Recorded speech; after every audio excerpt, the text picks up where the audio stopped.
मला मधुरायांची एक कमेंट आली होती की तुमचं मंदिरातील पारायण हा व्लॉग खूप छान झाला होता आणि पारायण प्रत तुम्ही मला पाठवा, कसं कुठली पारायण करता, त्यामुळे मी आज हा व्लॉग करत आहे.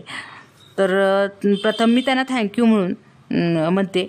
नमस्कार मित्रमैत्रिणींनो, आपलं पुन्हा एकदा स्वागत आहे आपल्या चॅनलमध्ये.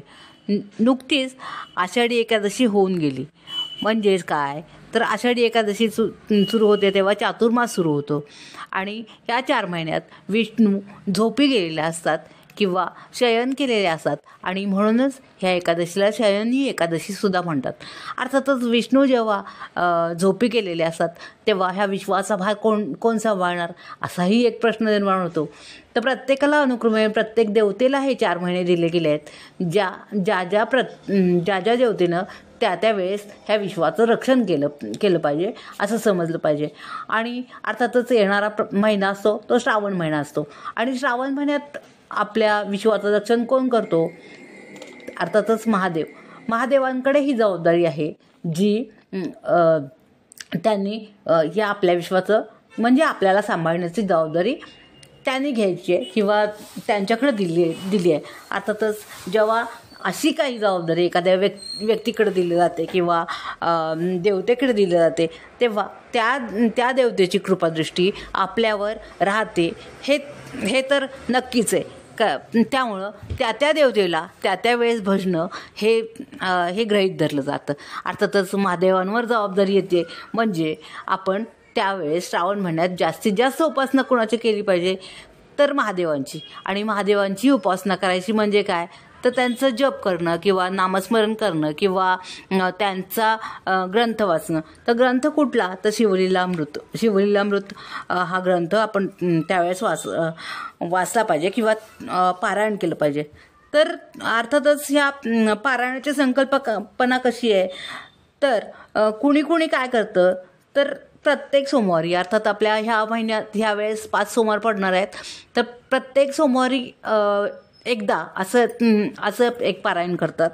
दुसरं काय तर 7 दिवसात 7 पारायणं केली जातात किंवा आता 42 दिवसात 7 पारायणं केली जातात आणि प्रत्येक श्रावणी सोमवारी एक पारायण म्हणजेच मी तुम्हाला सांगितल्याप्रमाणे आणि शनी प्रदोष, शिवरात्री किंवा पर्वकाळी यावेळेस पारायण केलं जातं. अर्थातच शिवाची उपासना करणं म्हणजेच आपल्याला एक एनर्जी मिळणं किंवा त्याच्याकडून आपण चांगले आशीर्वाद घेणं यासाठीच आपण शिवाची उपासना करत असतो. जेव्हा आपण शिवाचं नाव घेतो तेव्हा पूर्ण विश्वाचा विचार करणं किंवा पूर्ण विश्वाला संरक्षण हा शिवाचं काम आहे हे आपल्याला माहीतच आहे. आणि अशा पद्धतीनं आपण ह्या शिवाची उपासना करायला सुरुवात करतो. तर ह्या पारायणाची जेव्हा आपण हे पारायण करतो तेव्हा पारायणाला एकूण आपण शिवलीलामृत ग्रंथात एकूण 15 अध्याय आहेत. तरी पण जेव्हा आम्ही पारायण करत असतो मंदिरात तेव्हा आम्ही 14 अध्यायांचंच पारायण करतो. 15वा अध्याय आम्ही वाचत नाही. अर्थात तो तुम्ही वाचू शकता, वाचणार असाल तर वाचू शकतात, पण तरीसुद्धा आम्ही पारायण करते वेळेस 15वा अध्याय वाचत नाही. तर प्रत्येक पारायणाचं फलश्रुती काय आहे तर पहिला अध्याय जेव्हा तुम्ही वाचता तेव्हा तुमच्या पूर्व पापांचा नाश होतो आणि पुण्यकृत्य तुमच्याकडून घडू लागतात. हा झाला पहिला अध्याय. दुसरा अध्यायाच्या वेळेस काय होतं, हा अध्याय मनात वाचावा. दुसरा अध्याय हा नेहमी मनात वाचावा. निरनिराळ्या पूर्वपापांचा निराश होतो किंवा नाश होतो. तिसरा अध्याय रात्रीच्या प्रथम प्रहरी म्हणजे रात्रीच्या प्रथम प्रहरी रोज वाचावा. भूतबाधा नाहीशी होते याचा उपयोग घरातील कर्त्या माणसाने करावा असं दिले. तर चौथा अध्याय दारिद्र्य व शत्रूचे भय नष्ट होते आणि संपदा मिळू लागते आणि स्मरणशक्तीसुद्धा वाढते. म्हणजे विद्यार्थ्यांनी 4था अध्याय वाचायला काहीच हरकत नाही. 5वा अध्याय याच्या वाचनाने प्रदोष व्रत केल्याने 6 महिन्यात गतवैभव परत मिळते आणि हरवलेली व्यक्तीसुद्धा पुन्हा भेटते. 6व्या अध्यायाचं आपल्याला फळ दिले. हा अध्याय 6वा अध्याय स्त्रियांनी वाचावा. तिचं सौभाग्य टिकेल, संतती दीर्घायुष्य होईल आणि कौटुंबाची आपत्ती असतील त्या टळतील. 7वा अध्याय काय करतो तर स्वभाव सुधारेल, सन्मार्ग मिळेल अनाथ सनात होतील आणि सद्गुरूंची भेट होईल. 8वा अध्याय आपल्याला काय सांगतो? यश, विजय, बंधमुक्ती, दास्यमुक्ती व शिवकृपा होईल. 9वा अध्याय काय सांगतो? पूर्वजन्मातील धागे दोरे जुळून येतील, ऋणानुबंध फिटतील व पूर्वपापांचा नाश होईल. 10वा अध्याय काय सांगतो? विवाहित आणि निपुत्रिक दाम्पत्याला अपत्यप्राप्ती होईल. सायंकाळी दाम्पत्याने सतत बरोबरच वाचावा, याचा 1 वर्ष पाठ करावा, म्हणजे निपुत्रिकाला पुत्रप्राप्ती होते. 11वा अध्याय काय सांगतो? रुद्रा अध्यायाच्या पाठा इतके त्याचे महत्त्व आहे आणि दुर्भाग्य दूर होईल आणि वैभव प्राप्त होईल. 12वा अध्याय काय सांगतो? व्यसन, पाप, रोग, दारिद्र्य, दुर्मती यांचा नाश होऊन वाचक व श्रोता सन्मार्गाला लागतील. 13वा अध्याय काय सांगतो? शिव व विष्णू याची भक्ती उपजेल आणि वाईट प्रवृत्तीचे निराकरण होईल.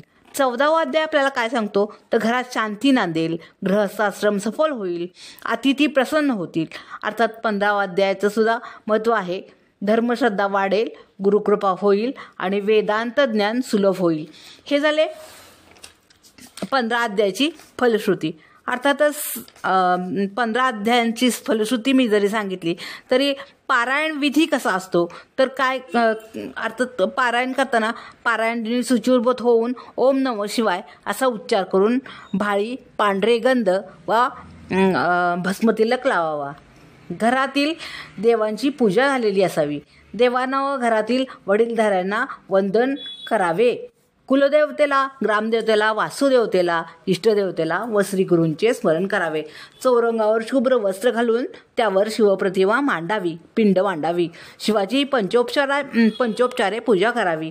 शिवपूजेत पांढरी फुले, बेल, शुद्ध जल आणि दूध याचा समावेश असावा.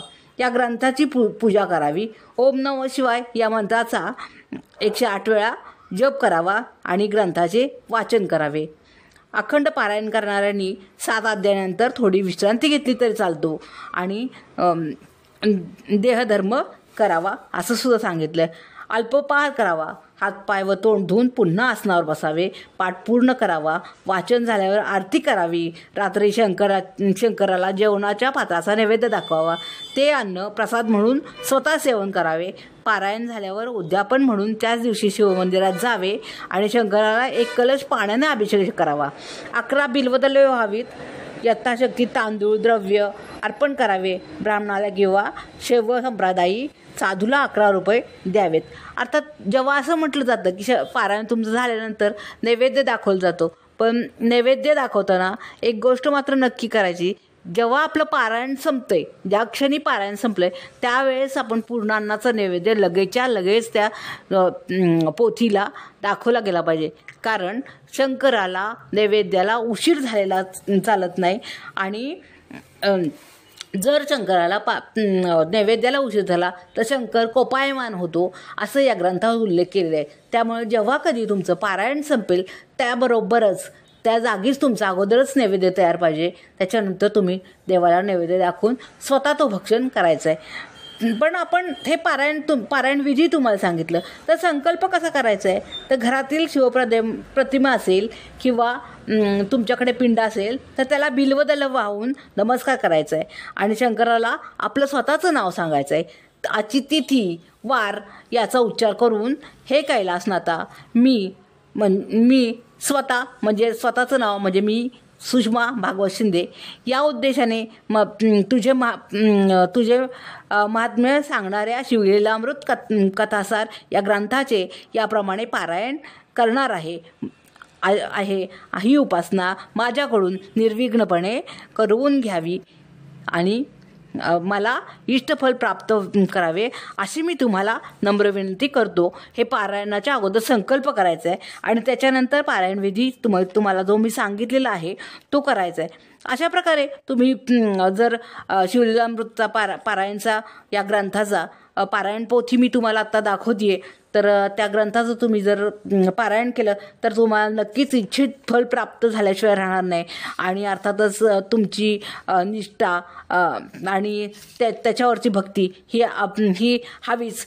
तन मन धन अर्पून जर आपण देवाला एखादं देवाचं कार्य केलं तर तो नक्कीच आपल्याला पावतो. आणि त्या तुम्ही जर आजपासून तुम्ही संकल्प करताय की मी सुद्धा शिवलीलामृत ग्रंथाचं पारायण करेल, तर खरंच आयुष्यात येऊन एकदा तरी पारायण शिवलीलामृतचं कराच. कारण आपण संसारात राहून कोणतीही अडचण जे आता कुठलाही नियम नाही आहे. आहाराचं म्हणाल तर मांसाहार करतच नाही आपण श्रावण महिन्यात, पण बाकी विहाराचं किंवा कुठलीही किचकट नियम नसलेलं हे पारायण जे सांसारिक माणसानं सहजपणे करता येईल. आता स्त्रिया हे देखील सहजपणे करू शकतात. असं हे शिवलीलामृत पारायण नक्की करा आणि महादेवाची कृपादृष्टी आपल्यावर पडावी ही मी महादेवाच्या चरणी विनंती करते. आणि पुन्हा एकदा नमस्कार करून आजचा व्लॉग मी इथंच थांबवते.